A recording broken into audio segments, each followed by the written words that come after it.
சென்னை தலைமைச் செயலகத்தில் துணை முதலமைச்சர் ஓ பன்னீர்செல்வம் யாகம் நடத்தியதாக திமுக தலைவர் மு க ஸ்டாலின் தெரிவித்துள்ளார். அனைத்து மதத்தினருக்கும் பொதுவான இடத்தில் யாகம் நடத்த துணை முதல்வருக்கு அதிகாரம் கொடுத்தது யார் என்றும் மு க ஸ்டாலின் கேள்வி எழுப்பியுள்ளார். சென்னை சோழிங்கநல்லூரில் திமுக எம்எல்ஏ அரவிந்த் ரமேஷின் உறவினர் திருமணம் ஸ்டாலின் தலைமையில் நடைபெற்றது. மணமக்களை வாழ்த்தி பேசிய அவர் தலைமைச் செயலகத்தில் துணை முதலமைச்சர் அறையில் அதிகாலை சுமார் 2 மணி நேரம் ஓ பன்னீர்செல்வம் யாகம் நடத்தியதாக கூறினார். ஏற்கனவே துணை முதலமைச்சர் பதவிக்காக முன்னாள் முதலமைச்சர் ஜெயலலிதாவின் சமாதியில் தியானம் செய்த OPS தற்போது முதலமைச்சர் பதவியை அடைய தலைமைச் செயலகத்தில் யாகம் நடத்தியுள்ளதாக ஸ்டாலின் விமர்சித்தார். கோட்டையில் எப்படி யாகம் நடத்த முடியும்? நான் கேட்கிறேன், கோட்டை உங்க அப்பா விட்டு சொத்தா? இப்படி யாகம் நடத்துறதுக்கு அது ஒரு செக்யூலர், எல்லா மதத்துக்கும் சொந்தம். அது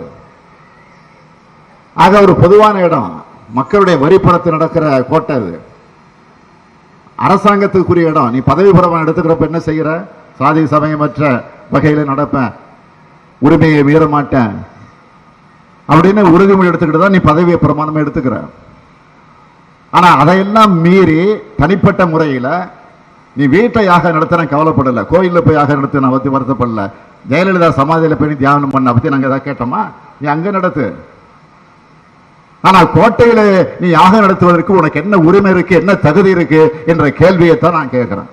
கோடநாடு விவகாரத்தில் முதலமைச்சர் பழனிசாமி விரைவில் சிறைக்கு செல்வார் என கூறிய ஸ்டாலின் அவரது பதவியை விரைவில் அடையவே துணை முதலமைச்சர் ஓ பன்னீர்செல்வம் யாகம் நடத்தியிருப்பதாக குற்றம் சாட்டினார். ஜெயலலிதாவும் சசிகலாவும் ஊழல் குற்றச்சாட்டில் சிறைக்கு போனாங்க. ஆனா இப்ப இருக்கக்கூடிய முதலமைச்சர் கொலை குற்றவாளியாக சிறைக்கு போகிறார். அப்படித்தான் இப்ப செய்திகள் வந்து கொண்டிருக்கிறது. இதை நான் சொல்லுகிற காரணத்தால் எடப்பாடி பழனிசாமி என் மீது வழக்கு போடலாம், போடுவதற்காக தான் காத்துக்கிட்டு இருக்கேன், அதை எதிர்பார்த்து காத்துக்கிட்டு இருக்கேன். இதனிடையே தலைமைச் செயலகத்தில் யாகம் நடத்தியதாக ஸ்டாலின் வதந்தியை கிளப்பி விடுவதாகவும், யாகம் நடத்தியதை யார் பார்த்தது, ஆதாரம் உள்ளதா என அமைச்சர் ஜெயக்குமார் கேள்வி எழுப்பியுள்ளார். ஒரு ஆத்தென்டிகேஷன், அதாவது ஒரு அதிகாரபூர்வமாக இருக்கிற செய்திக்கு நான் கருத்து கூற முடியும். அவர் யாகம் நடத்துகிற யார் பார்த்தாங்க? ஏதாவது எவிடன்ஸ் இருக்கா? எந்த எவிடன்ஸ் இல்லாத ஒரு நிலையில் நான் அது குறித்து நிச்சயமாக எந்த கருத்தும் கூற முடியாது. எனவே அது ஒரு தவறான ஒரு கருத்து என்கின்ற அடிப்படையில் வீணான ஒரு வதந்தி வேண்டுமென்றே ஒரு பரப்பி விடுகின்ற ஒரு செயலாகத்தான் நிச்சயமாக நான் கருதுகின்றேன்.